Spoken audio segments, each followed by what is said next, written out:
Hey guys, welcome back to another tutorial video. So in today's video, I'll show you how to fix Cash App transfer failed error.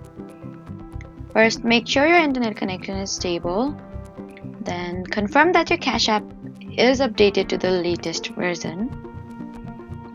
Then you need to check that your linked debit card or bank account is still active and has sufficient funds if you're sending money. And verify that your identity has been fully verified if Cash App requests additional information. If that doesn't work, restart your phone and then try the transfer again.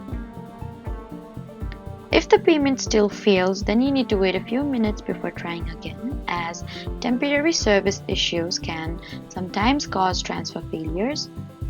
And finally, if the problem continues, contact Cash App support for additional assistance. So that was how to fix the Cash App transfer failed error. Please do not forget to like, comment, and subscribe for more helpful tutorials.